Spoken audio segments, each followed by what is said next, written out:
Uma produção WGBH Boston associada a Harvard University. Qual a coisa certa a fazer?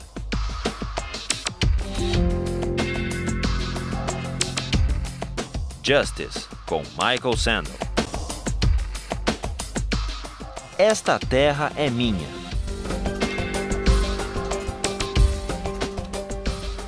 Today we turn to John Locke.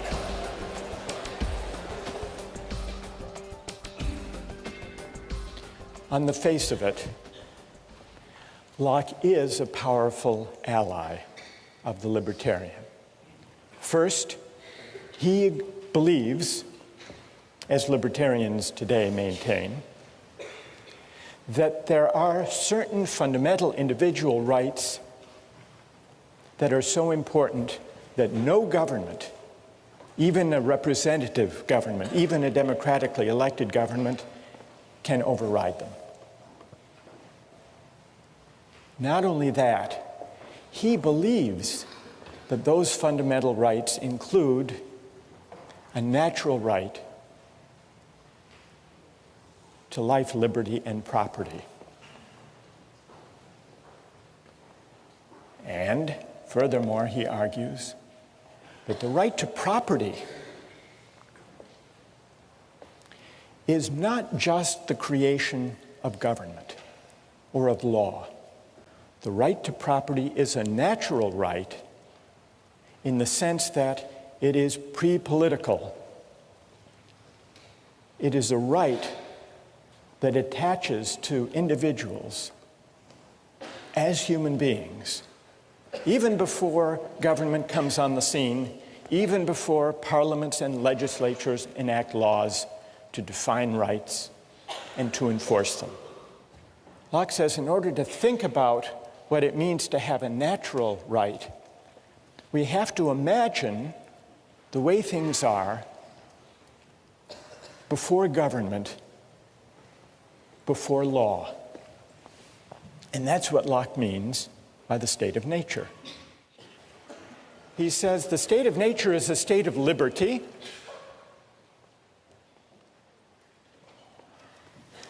Human beings are free and equal beings. There is no natural hierarchy. It's not the case that some people are born to be kings and others are born to be serfs. We are free and equal in the state of nature. And yet, he makes the point that there's a difference between a state of liberty and a state of license. And the reason is that even in the state of nature, there is a kind of law. It's not the kind of law that legislatures enact. It's a law of nature. And this law of nature constrains what we can do, even though we're free, even though we're in the state of nature. Well, what are the constraints? The only constraint given by the law of nature is that the rights we have, the natural rights we have, we can't give up, nor can we take them from somebody else. Under the law of nature, I'm not free to take somebody else's life or liberty or property, nor am I free to take my own life or liberty or property. Even though I'm free, I'm not free to violate the law of nature. I'm not free to take my own life or to sell myself into slavery or to give to somebody else arbitrary, absolute power over me. So where does this constraint, you may think it's a fairly minimal constraint, but where does it come from? Well, Locke tells us where it comes from, and he gives two answers. Here's the first answer. For men, being all the workmanship of one omnipotent and infinitely wise maker, namely God, they are his property, whose workmanship they are made to last during his, not one another's, pleasure. So one answer to the question is, why can't I give up my natural rights to life, liberty, and property is, well, they're not, strictly speaking, yours. After all, you are the creature of God. God has a bigger property right in us, a prior property right. Now you might say that's an unsatisfying, unconvincing answer, at least for those who don't believe in God. What did Locke have to say to them? Well, here's where Locke appeals to the idea of reason. And this is the idea that if we properly reflect on what it means to be free, we will be led to the conclusion that freedom can't just be a matter of doing whatever we want. I think this is what Locke means when he says, the state of nature has a law of nature to govern it which obliges everyone, and reason, which is that law, teaches mankind who will but consult it that all being equal and independent, no one ought to harm another in his life, health, liberty, or possessions. This leads to a puzzling, paradoxical feature of Locke's account of rights. Familiar in one sense, but strange in another. It's the idea that our natural rights are unalienable. What does unalienable mean? It's not for us to alienate them or to give them up, to give them away, to trade them away, to sell them. Consider an airline ticket. Airline tickets are non-transferable, or tickets to the Patriots or to the Red Sox. Non-transferable tickets are unalienable. I own them in the limited sense that I can use them for myself, but I can't trade them away. So in one sense, an unalienable right, a non-transferable right, makes something I own less fully mine. But in another sense of unalienable rights, especially where we're thinking about life, liberty, and property, for a right to be unalienable makes it more deeply, more profoundly mine. And that's Locke's sense of unalienable. We see it in the American Declaration of Independence. Thomas Jefferson drew on this idea of Locke. Unalienable rights to life, liberty, and as Jefferson amended Locke, to the pursuit of happiness. Unalienable rights. Rights that are so essentially mine that even I can't trade them away or give them up. So these are the rights we have in the state of nature, before there is any government. In the case of life and liberty, I can't take my own life, I can't sell myself into slavery any more than I can take somebody else's life or take someone else as a slave by force. But how does that work in the case of property? Because it's essential to Locke's case that private property can arise even before there is any government.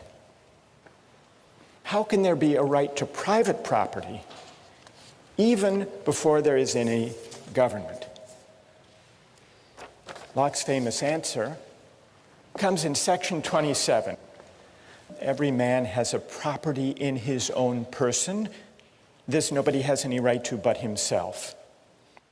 The labor of his body and the work of his hands, we may say, are properly his. So he moves, as the libertarians later would move, from the idea that we own ourselves, that we have property in our persons, to the closely connected idea that we own our own labor. And from that to the further claim that whatever we mix our labor with that is unowned becomes our property. Whatever he removes out of the state that nature has provided and left it in, he has mixed his labor with and joined it to something that is his own, and thereby makes it his property. Why? Because the labor is the unquestionable property of the laborer, and therefore no one but the laborer can have a right to what is joined to or mixed with his labor. And then he adds this important provision, at least where there is enough and as good left in common for others.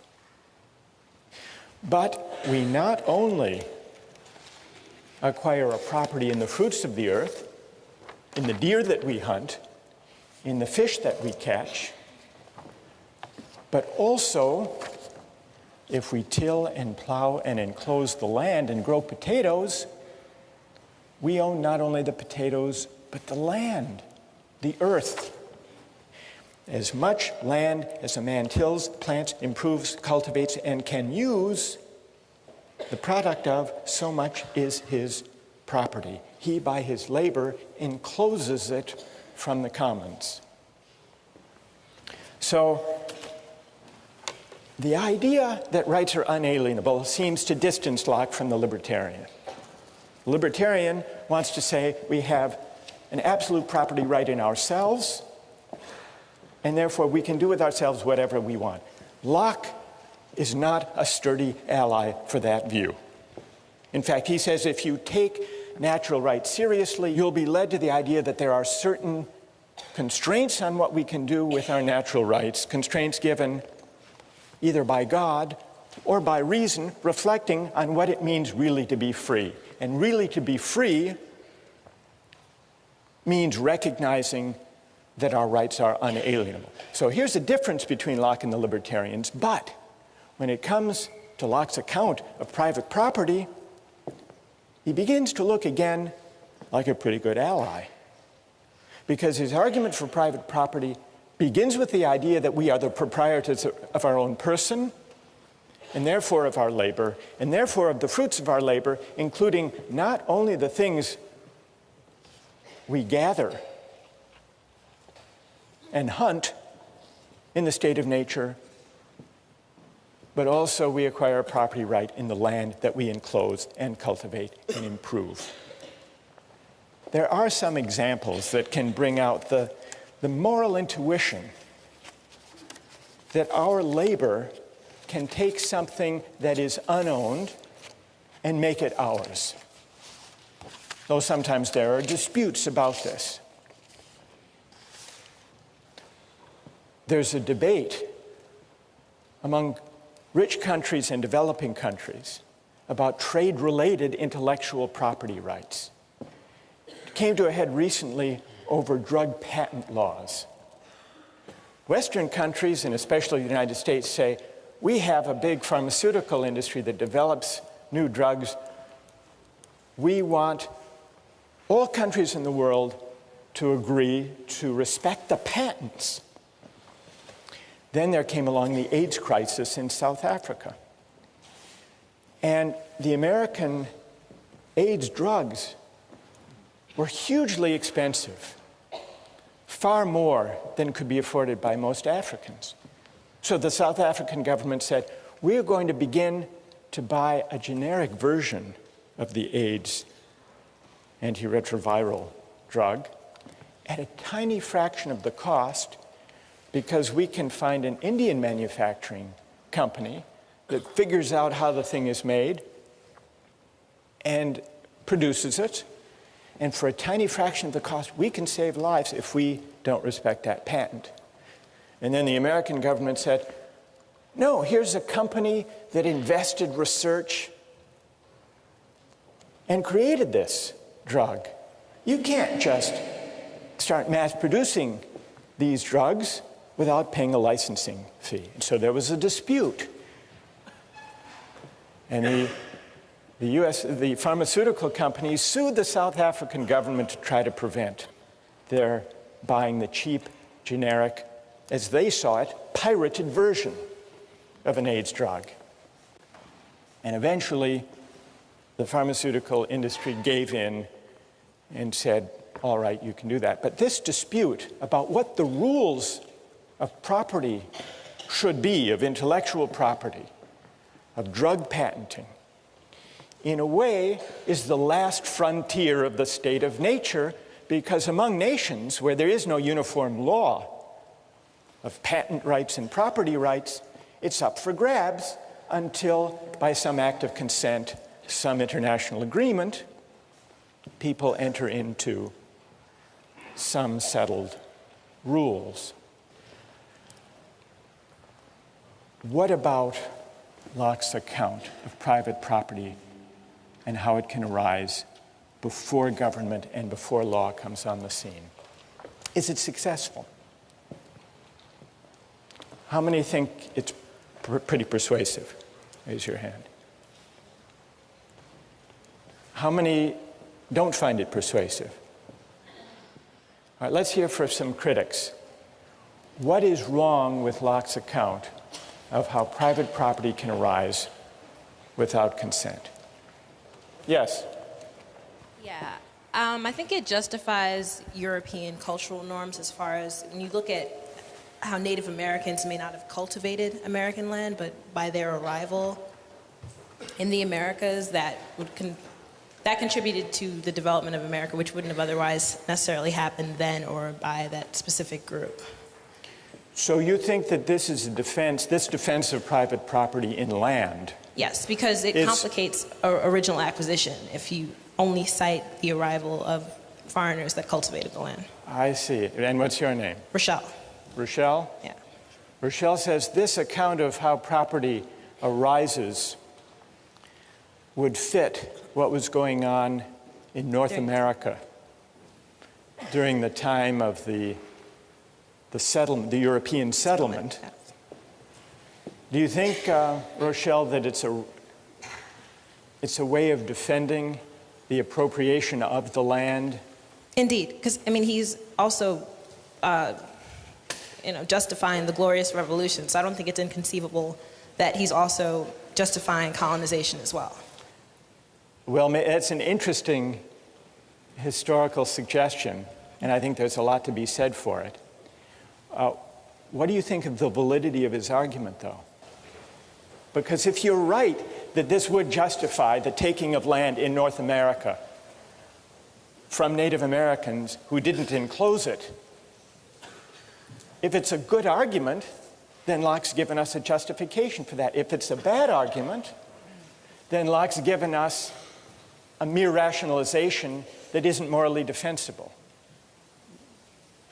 I'm leaning to the second You're one, leaning but toward the second. That's my opinion as well. All right, well then let's hear if there's a defender of Locke's account of private property. And it would be interesting if they could address Rochelle's worry that this is just a way of defending the appropriation of land by the American colonists from the Native Americans who didn't enclose it. Is there someone who will defend Locke on that point? You ready? Are you going to defend Locke? Like you're accusing him of justifying the European, basically, massacre of the Native Americans. But who says he's defending it? Maybe the European colonization isn't right. Maybe it's the state of war that he talked about in his second treatise, So the wars between the Native Americans and the colonists, the settlers, that might have been a state of war that we can only emerge from by an agreement or an act of consent. And that's what would have been required. Yeah, and fairly both to resolve sides would have had to agree to it and carry it out and everything. But what about, and what's your name? Dan? But Dan, what about, Rochelle says this argument in section 27 and then in 32 about appropriating land, that argument, if it's valid, would justify the settlers appropriating that land and excluding others from it. Do you think that argument's a good argument? Well, doesn't it kind of imply that the Native Americans hadn't already done that? Well, the Native Americans as hunter-gatherers didn't actually enclose land. So I think Rochelle is onto something there. What I want to... Go ahead, Dan. At the same time, he's saying that just by picking an acorn or taking an apple or maybe killing a buffalo on a certain amount of land that makes it yours because it's your labor, and that's, your labor would enclose that land. So by that definition, maybe they didn't have fences around little plots of land, but didn't... They were using it. Yeah, by Locke's definition. So maybe by Locke's definition, the Native Americans could have claimed a property right in the land itself. But they just didn't have Locke on their side, as she points out. Okay, that's good. One more defender of Locke. Go ahead. Well, I mean, just to defend Locke, he does say that there are some times in which you can't take another person's land. For example, you can't acquire land that is common property. See, people in terms of American Indians, I feel like they already had civilizations themselves, and they were using land in common. So it's kind of like an analogy to what he was talking about with like the common English property. You can't take land that everybody's sharing in common. Interesting. And that's also, you can't take land unless you make sure that there's as much land as possible left for other people to take as well. So if you're taking common, so you have to make sure that whenever you take land, or that there's enough left for other people to use. That's just as good as the land that you took. So. That's true. Locke says there has to be this right to private property in the earth is subject to the provision that there be as much and as good left for others. What's your name? Right. I'm Fang. So Fang, in a way, agrees with Dan that maybe there is a claim within Locke's framework that could be developed on behalf of the Native Americans. Here's the further question.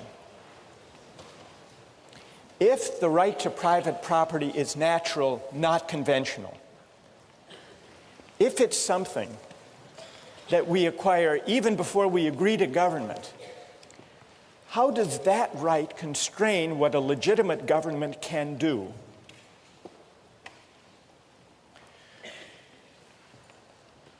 In order finally to see whether Locke is an ally or potentially a critic of the libertarian idea of the state, we have to ask what becomes of our natural rights once we enter into society.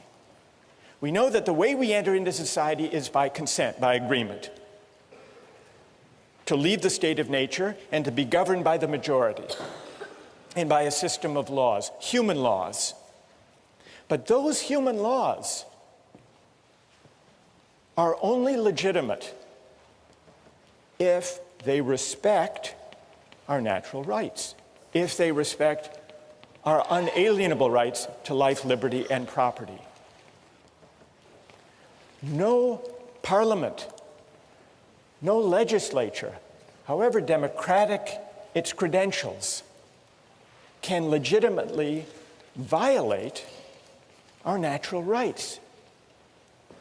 This idea that no law can violate our right to life, liberty, and property would seem to support the idea of a government so limited that it would gladden the heart of the libertarian after all. But those hearts should not be so quickly gladdened, because even though for Locke the law of nature persists once government arrives, even though Locke insists on limited government, government limited by the end for which it was created, namely the preservation of property, even so, there's an important sense in which what counts as my property, what counts as respecting my life and liberty, are for the government to define. That there be property, that there be respect for life and liberty is what limits government. But what counts as respecting my life and respecting my property, that is for governments to decide and to define. How can that be? Is Locke contradicting himself? Or is there an important distinction here? In order to answer that question, which will decide Locke's fit with the libertarian view, we need to look closely at what legitimate government looks like for Locke, and we turn to that next time.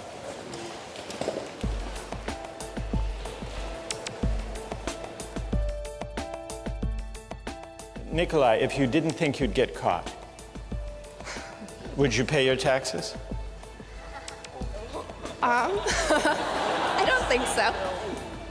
I would rather have a system personally that I could give money to exactly those sections of the government that I support and not just blanket support everything. You'd rather be in the state of nature, at least Exactly. on April 15th.